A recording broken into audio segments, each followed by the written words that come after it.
Welcome to a Mind Matters Extra, part of Suicide Prevention Week, and the final installment of our series on suicide among the gifted and twice exceptional. Again, this is a sensitive subject, and some may find the contents difficult to hear. What you're about to hear are the words of Lisa, the mother of a twice exceptional son who completed suicide on New Year's Eve 2018. Each person who has experienced a suicide has a different story, and not everyone grieves in the same way. And grieving is a long process. If you were to ask someone how they're feeling a year after an event like this, the answer would be completely different than, for instance, a month after. And those stages of grief manifest differently for each one of us. In this interview, it's been about 9 months since Lisa's son Nick completed suicide. We started the recorder and just let her talk. This is what she had to say. When Nick was little, he was a walking advertisement for ADHD. I can remember a couple of different occasions. When I took him to my work one time, he put boxes on the floor and climbed up the boxes and climbed into the drop ceiling. I think because he was so busy, we were constantly trying to find things that would keep him occupied. And because we were trying to always keep him occupied, we started realizing how smart he was and that he needed more than most kids did to be occupied. And so that's when he was just smart. He knew things. He had a good vocabulary. He was like a little man. You could just tell when you talked to him that once you could get him settled down, that he was just smart. Teachers told us too, they thought that he could be tested. And it was hard because of his behaviors. It could have been very easy for educators to overlook how smart he was because it would have been really easy to focus on just his behaviors, especially at a young age. As soon as he got into the gifted program and football, once he had those two things to occupy his time, he became a new person. So I would say all the way from about third grade, all the way until he graduated from high school, he appeared to be the happiest, high-functioning, high-performing, smartest, coolest kid around. I think that he hid it well. I think we had a lot of other stuff going on in our house with other children that had mental health issues. And all the focus on Nick was how good he was doing. I wasn't even looking for issues with him. I couldn't even think there would be any issues with him. But it wasn't until his freshman year in college that he had gotten all these scholarships and everything, but he was unable to go to class. And he just lost all his scholarships and just basically flunked out his first semester. We kind of thought, okay, he must be depressed. That's so unlike him. And we did, he did start going to counseling. But even that, he had always just been so successful. It just never occurred to me that was going to show me something bigger, or that was the seed of something much bigger going on. Right around maybe, his senior year, maybe sophomore, junior year is when his eating disorder started. And that eating disorder, I think, had a lot to do with him and his freshman year at school, because he had told me once I did find out how very bad it was when he was in college. After he had dropped out of college, he just became unable to do anything. He didn't pay his bills. And when he couldn't get along with somebody, he would just leave and he would go to the next place. And finally, his car got repossessed. And I got a call from his brother that told me, hey, his car got repossessed. And by the way, Nick has an eating disorder. And I was just, I don't know what else. I was flabbergasted. It would never have ever occurred to me that Nick had a disorder of any kind. He had moved into a really, really terrible apartment in a really, really bad part of town and just was making some really poor decisions after he, got his car repossessed. And I went and picked him up. And I just looked at him and I said, do you have an eating disorder? And he said, yes, I do. And I said, we need to get you in. We need to get you some help. And so I searched around and we found a place called McCollum Place. And he spent probably 3 months and slowly worked to their outpatient program and stayed in their apartments that's affiliated with McCollum Place. I've talked to McCollum Place since this happened with Nick. And I think he could have beaten the depression, but the depression and the eating disorder, he couldn't do it. It was too much. That eating disorder is just so horrible because you have to eat. And every single time he had to eat, it was a fight within himself. And I didn't know this, but I tried to read up and really try to understand it. And I know that he was just constantly battling within himself. Not only was he a perfectionist, but he needed other people to recognize that he was perfect. He sang and he taught himself how to play the piano. If he would like perform or sing a song and you didn't just rave about it, he would get really upset. So, not only did he have to be perfect in his own mind, but he needed an audience for that perfectionism. And that was a big thing he worked on in McCollum Place, was the need for that external validation. And that really, all that really matters is how you think about yourself. I mean, that was where we were, trying to get him around to, which I don't think that ever happened, even though he knew that that was the healthy way. Middle school was really tough for him. That was the toughest time for him. He was having difficulties making friends, and he was always kind of a social, even though he was really a good-looking kid, girls never liked him. I think he gave off really weird social vibes. He was awkward socially. And I think because of that, he wanted to be with the cool kids, and he looked like he should be with the cool kids, but he just couldn't quite fit in.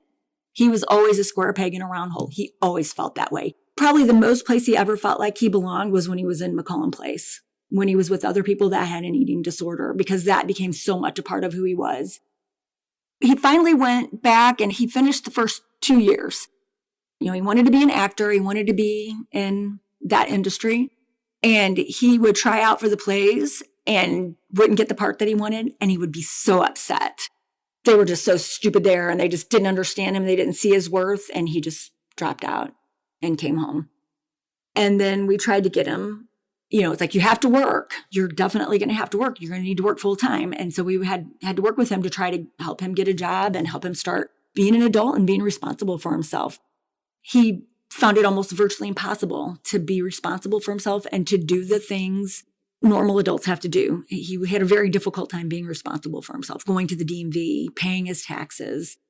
I found out all this stuff when his car got repossessed, and I found out he had an eating disorder. I found all this other stuff that had been going on that I didn't know about. Once everybody knew he had an eating disorder, then it just allowed him to just pretty much let everything he was ever feeling kind of come out. And he was depressed. He was always very emotional, very sensitive, especially even for a male. But it became even more so where he was just like, yep, I'm depressed. I just don't care about anything.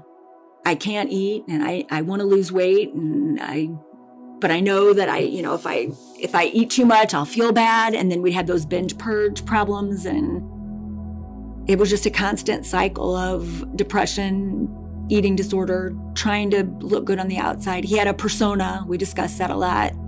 His persona was, as a comedian, so that you wouldn't think about potentially what was going on inside of Nick. He presented very well to keep people away. He recognized a lot of these things and knew the healthier way to do things and what was healthy for him. But that doesn't necessarily mean he did it. He really struggled keeping a job, and he really struggled with the places to stay. He would get mad and he would leave. I would say, well, if you want to travel, be a flight attendant. He went and was a flight attendant, and they made him mad, so he just left the job. There was a lot of that going on. But then he did get a job, and he was working, and he was going to work, and he did end up staying there for he was there when he died. So he had been there for almost 2 years.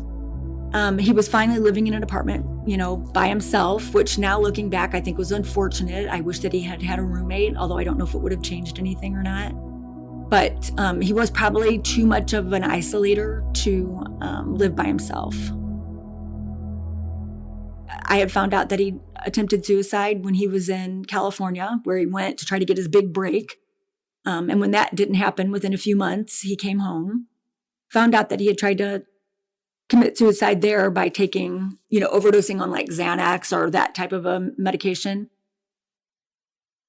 After he got out of McCollum Place, I had gotten a call from his counselor, and she said he was on the other line with her and he was suicidal, and I needed to go pick him up and keep him on the phone the entire time until I actually saw him. And I did, and he was put into a short-term psychiatric care. So the last couple-ish of years, we had a pact if I text you, you have to text me back within 24 hours or I'm calling the police. I mean, and I want to see you once a week in the flesh. You have to meet me once a week. And he was actually very happy to do these things. And we met once a week for dinner so that we actually saw him every week because I was worried about him. If he was with me, I felt 100% like, okay, everything's fine in my world. But if he wasn't with me, I was constantly worried about him because I knew that he was struggling, even if he didn't look like he was struggling on the outside. Since it happened, since Nick committed suicide or completed suicide, I know it's completed suicide, but it feels like such a crime to me that I do feel like he committed suicide. He just committed a crime against himself and me and humanity that he's not here with us now. But I know that's not the term.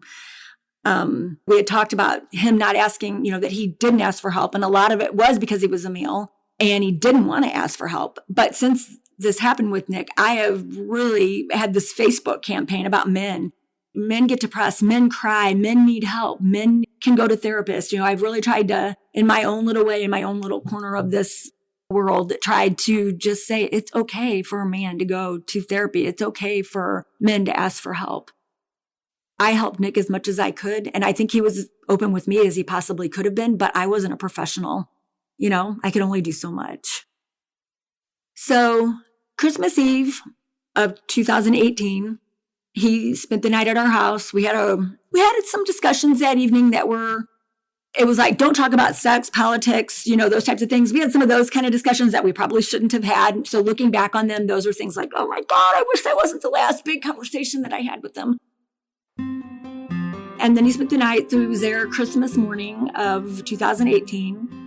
And, we did the presents and stuff. And I remember being, I don't know, Christmas is just a tough time. The expectations, and they never seemed, and I know I was kind of out of it. And I can remember him even looking at me, giving me, we understood each other pretty well. We were pretty close and just kind of giving me a look like, what's up, Mom? And I remember thinking, okay, I need to stop this. I need to be positive and I need to, be happy. And I'm glad I did.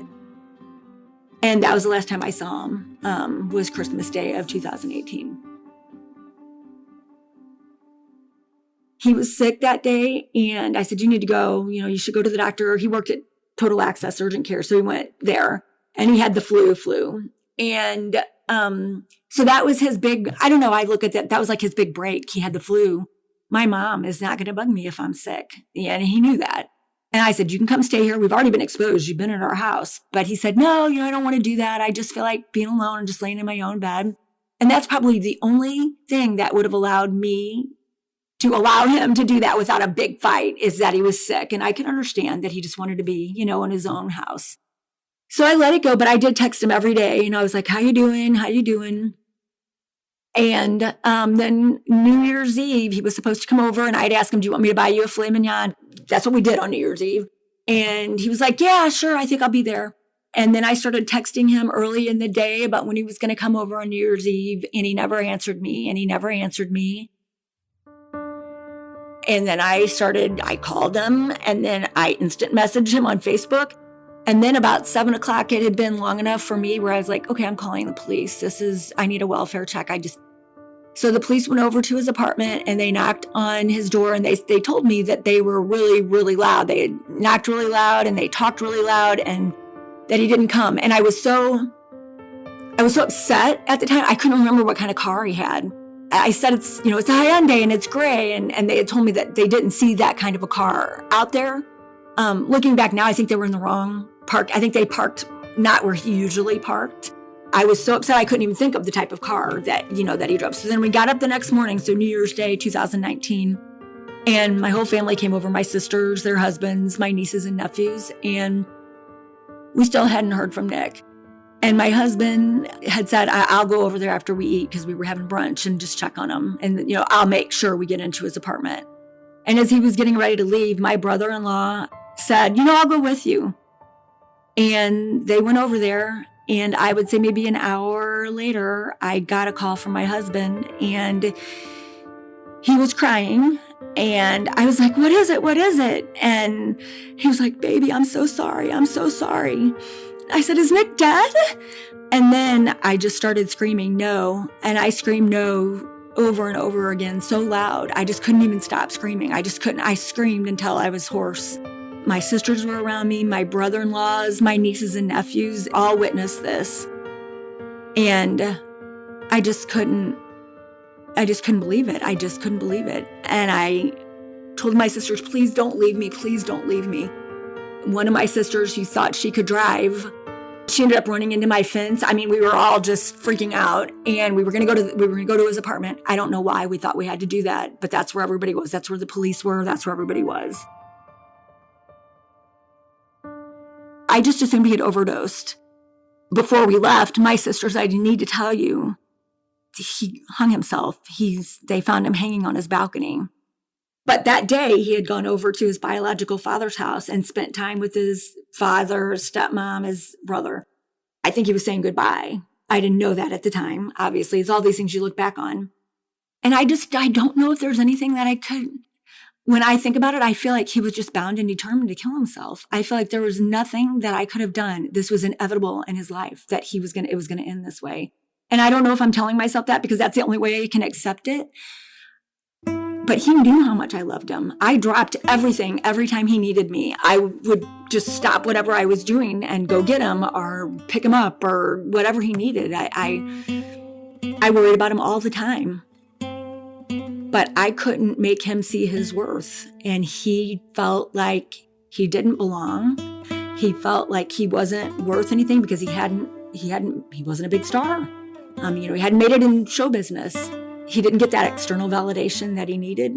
The battle that he had within himself about eating, all of those things, they were to him insurmountable. My daughter is a fighter. She has tried to do things to take care of herself. Even if she's cried out for help in bad ways, it's happened. But she's kind of in your face and you know. But with Nick, it wasn't like that. It was all so hidden. There were so many secrets. It was just so deep. I don't feel like I could have ever touched the area that needed to be touched to make him see that he was so valued and so worthy and such a special, special person. He was smarter than everybody in the room. And he knew how smart he was. So the expectations he had of himself were big. Life was so frustrating to him. And even dealing with the smallest thing, people were just so dumb to him. It just made everything frustrating, And he expected so much from himself. And I think we expected so much out of him. Looking back, not realizing, I'm sure we put pressure on him too. And he was good at everything he tried to do. He was good at it. It was hardly like he even needed to work. When things come easy, you expect everything to come easy. And that doesn't always set you up for the best thing in real life, which is another reason why I think he had such a hard time. He would say, I can't adult, Mom. I'm having the hardest time adulting. I mean, he recognized that normal stuff he just couldn't do. He was so different. I didn't understand suicide. Who understands that? I've even put a noose around my neck and just not trying, but just to feel what he was feeling. I don't know how anybody can do that to themselves. I've had to really read books and try to really understand, where was his mind? Where was he at? How does this happen? How did we not see it? Because he seemed fine on Christmas Eve and Christmas Day. So I've learned that, you can't save people who don't want to be saved. I've learned that if you need help, you've got to ask for help and you got to be willing to take it. I've probably taken more help now than I've ever taken in my life. I've learned that life's too short, and that if you maybe are doing something that's against yourself as a person, if you're not really being who you really are, that it's time to be honest with yourself and change things if they need to be changed. Call a friend, find one or two people and make a contract with them so that they will know that if you call them, you need them. That is one thing, as I've looked back, there are certain things that you can do for somebody who has been suicidal in the past, and one of them is making a contract with them. We didn't do that. You would think I would, with the fact that I've dealt with mental illness my whole adult life, you would think I would have thought of that. It never occurred to me. And if you're a parent and you have a child that has ever even considered or thought about being suicidal, or you even think, are you suicidal? Do you feel suicidal? You have to ask the question. You cannot beat around the bush. You've got to just say it. And you've got to listen to what they say. Be honest with yourself about how you're feeling. Don't be afraid to ask for help. Your parents love you and more than anything else in this world, and you will absolutely devastate them and completely change the course of their life if you take your life. It will ruin your parents. That I know.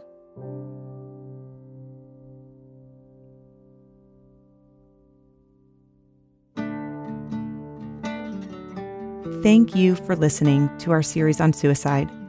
It's a difficult subject, but it's incredibly important. Please share these episodes with other parents and educators or counselors who might learn something that they didn't know and something that might make a difference. And remember, the Suicide Prevention Lifeline is 1-800-273-8255. I'm Emily Kircher Morris. Thanks for listening.